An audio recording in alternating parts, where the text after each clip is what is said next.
Hello everyone. आज के lecture में हम व्हाट इज़ पैरामीट्रिक फंक्शन ये देखेंगे and one important theorem related to this parametric functions.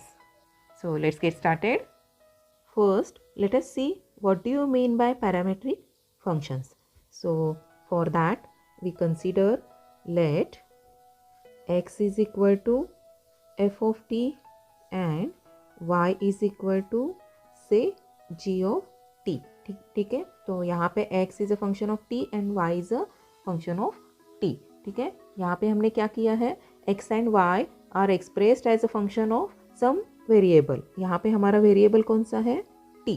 ठीक है. And here this variable is called parameter. यहाँ पे जो t है हमारा वेरिएबल, इसे हम क्या कहते हैं, पैरामीटर. ओके.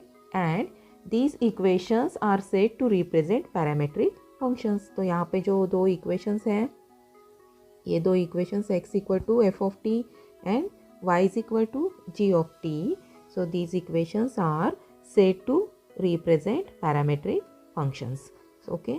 तो यहाँ पे हमने व्हाट इज पैरामेट्रिक फंक्शंस ये देखा है. Now let us learn proof of the theorem related to this parametric functions. So first see statement of the theorem is,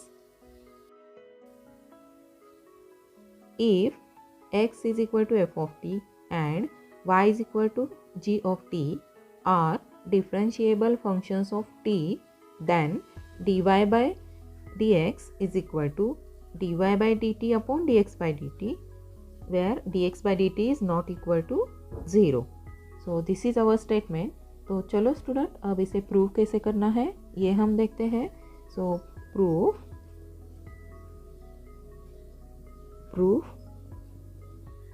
First here given that, what is given in our statement, that x is equal to f of t and y is equal to g of t.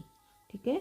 x is a function of t and y is a function of t and they are क्या है, differentiable functions है. ठीक है.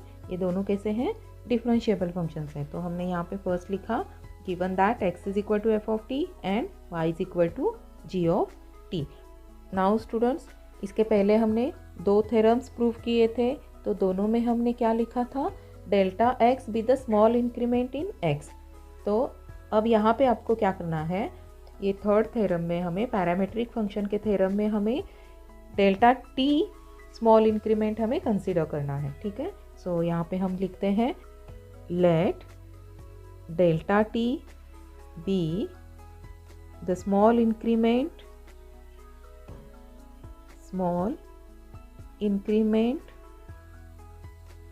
इन T and hence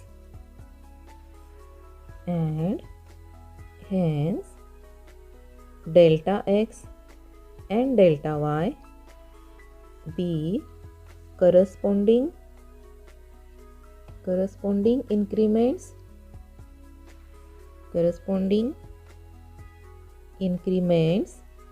in x and y respectively. ठीक है. तो first to theorem में हमने क्या किया था, डेल्टा एक्स इंक्रीमेंट कंसीडर किया था एंड देयरफॉर जो आपके जो रिमेनिंग वेरिएबल्स थे इसका करस्पॉन्डिंग इंक्रीमेंट्स हमने लिखे थे. तो यहाँ पे आपको क्या करना है, अब इंस्टेड ऑफ एक्स हमें पहले टी कंसीडर करना है. Delta T be the small increment in T and hence अब यहाँ पे एक्स और वाई ये दो वेरिएबल्स हैं हमारे इक्वेशन में. तो delta x and delta y be the corresponding increments in x and y respectively. Again student, यहाँ पे हमें पता है क्या कि ये स्मॉल इंक्रीमेंट्स है but it is not equal to 0. ठीक है. तो इसलिए हम क्या लिखेंगे यहाँ पे, एज इंक्रीमेंट्स आर स्मॉल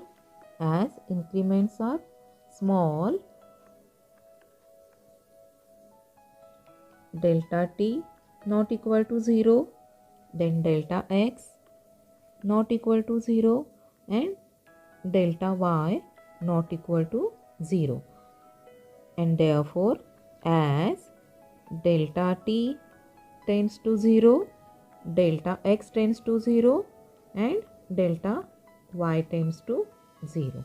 ठीक है। यहाँ पे हमें स्टार्टिंग में डेल्टा टी लिखना है क्योंकि हमने delta T small increment in T consider किया है, और पहले दो थ्योरम में हमने क्या किया था, डेल्टा एक्स कंसिडर किया था। तो आपको यहाँ फर्स्ट में क्या लिखना है, as delta x tends to zero, फिर ये बाकी दो टेंड्स टू ज़ीरो ऐसे लिखना है। ओके, आप अगर कंपैरेटिवली तीनों थ्योरम करोगे तो आपको समझने में आसानी होगी और इसमें कोई मिस्टेक्स नहीं होंगे। Okay, now we consider incrementary ratio. ठीक है, तो कंसीडर इंक्रीमेंटरी रेशियो। ठीक है,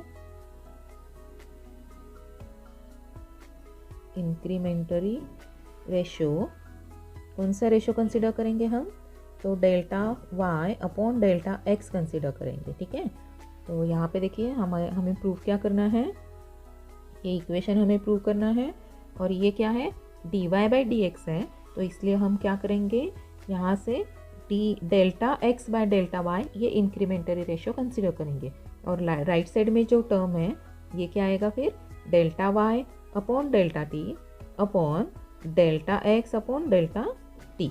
तो हम ये इंक्रीमेंटरी रेशियो यहाँ पे लिखते हैं। सो देयरफॉर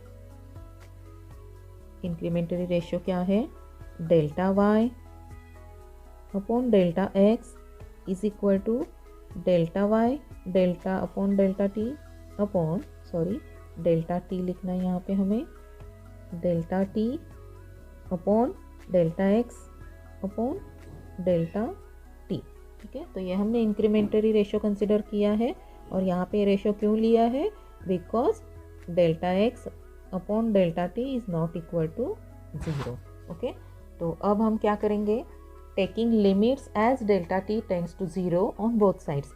सी स्टूडेंट, फर्स्ट दो थ्योरम में हमने taking limit delta x tends to zero on both sides लिखा था, और ये पैरामेट्रिक में कहाँ चेंज करना है आपको, taking limits as delta t tends to zero, दोनों साइड लिमिट लेना है। ठीक है, तो therefore taking the limit delta t tends to 0 on both sides,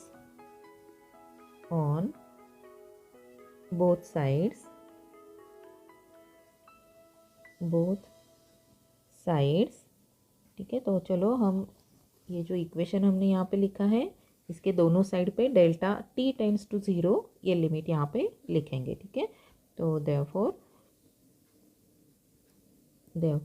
limit delta t tends to 0, यहाँ पे देखो LHS क्या है, delta y upon delta x is equal to limit delta t tends to 0 delta y upon delta t upon delta x upon delta t। तो यहाँ पे हमने दोनों साइड में limit delta t tends to 0 लिखा है। नाउ सी राइट साइड में हम यहाँ पे सेपरेट लिमिट अप्लाई करेंगे, तो limit delta t tends to 0 of delta y upon delta t upon limit delta t tends to 0 delta x upon delta t, और LHS हम राइट एज इट इज़ लिखेंगे यहाँ पे। So this is your LHS। Now see अब यहाँ पे हम देखते हैं, यहाँ पे देखो ये x वेरिएबल है और यहाँ पे डेल्टा t है, तो यहाँ पे हमें क्या करना है, डेल्टा x करना है। ठीक है, तो नेक्स्ट स्टेप में हम क्या करेंगे, सिर्फ यहाँ पे चेंज करेंगे, राइट साइड में तो डेल्टा t डिनोमिनेटर पे है और ये करेक्ट है। ठीक है, तो चलो अब हम लेफ्ट साइड में लिखते हैं, चेंज करते हैं limit delta, instead of delta t tends to 0 अब हम लिखेंगे डेल्टा x टेंड्स टू 0। ठीक है, और इसका रीज़न क्या लिखेंगे, as delta t tends to 0 we can write delta x tends to 0, and therefore limit delta x tends to 0 delta y upon delta x is equal to, write down RHS as it is। ठीक है, यहाँ पे क्या है, delta y upon delta t है। ठीक है, ये y है अपॉन लिमिट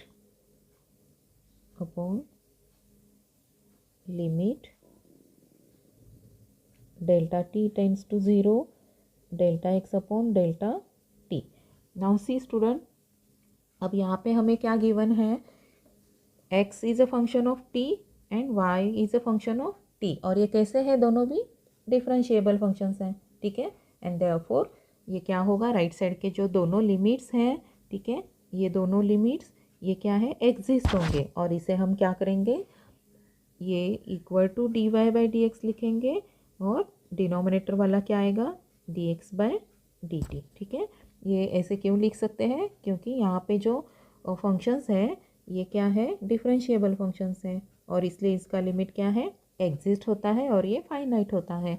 ओके, तो चलो बस हमें ये लिखना है, as x and y are differentiable functions of t,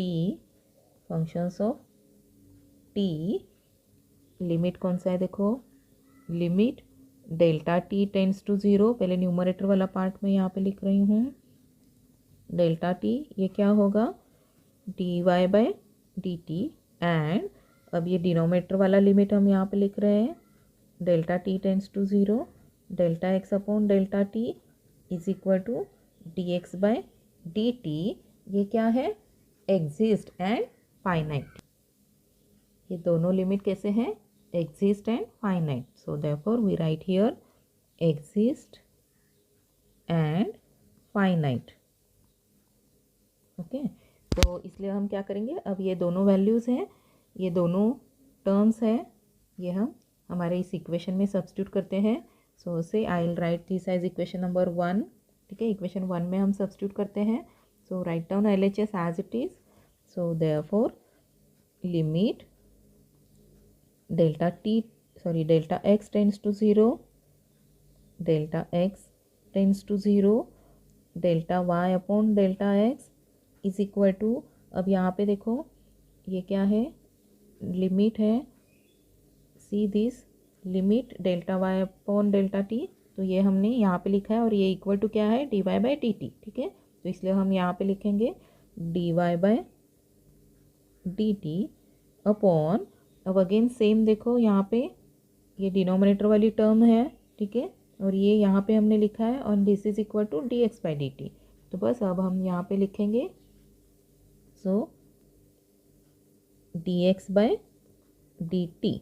okay, तो ये हमने इक्वेशन 1 से लिखा है, ये क्या आएगा, फ्रॉम इक्वेशन 1। ओके, तो चलो स्टूडेंट, अब हमने यहाँ पे राइट साइड तो प्रूव किया है, now L H S is remaining, ठीक है। तो इसके लिए हमें क्या स्टेटमेंट लिखना है, देखो अब आर एच एस का लिमिट एग्जिस्ट होता है, और ये फाइनाइट है, and therefore limit on L H S also exist and finite. Okay, तो चलो हमें ये स्टेटमेंट लिखना है अब यहाँ पे, since limit on R H S exist, ठीक है, मैं इसे इक्वेशन नंबर लिखती हूँ, ठीक है, ये सपोज हमारा इक्वेशन नंबर 2 है, ठीक है, मैं इसे इक्वेशन नंबर 2 लिखती हूँ यहाँ पे। तो यहाँ पे हम लिखेंगे since limit on R H S of equation 2 क्या है, exist and finite, limit on LHS also exist and finite. This statement is very important. You have to write this statement. Okay, तो इससे ही हमें ये LHS प्रूव करना होता है। Okay, तो therefore यहाँ पे LHS क्या है, देखो limit delta x tends to zero, delta x tends to zero, delta y upon delta t, ये हम क्या लेंगे अभी, d y by d x लेंगे, ठीक है, और ये क्या है, एग्जिस्ट करेगा और फाइनाइट होगा। तो इसलिए अब हम क्या करेंगे, देयरफॉर फ्रॉम इक्वेशन 2, ठीक है, तो ये हमारा इक्वेशन 2 है, तो इसमें हम क्या करेंगे, LHS में अब ये dy by d x substitute करेंगे, ठीक है। तो therefore from equation 2 dy by d x is equal to dy by d t upon dx by dt, where dx by dt is not equal to 0। तो यहाँ पे देखो हमने ये इक्वेशन प्रूव किया है, तो यहाँ पे हमारा ये थ्योरम का प्रूफ कंप्लीट हो गया है। तो आई होप आप लोगों को अब ये समझ में आ गया है कि ये थ्योरम कैसे प्रूव करना है। तो बस स्टूडेंट, अब आपको ये थ्योरम आपके नोटबुक में लिखना है और इसकी प्रैक्टिस करनी है, ठीक है।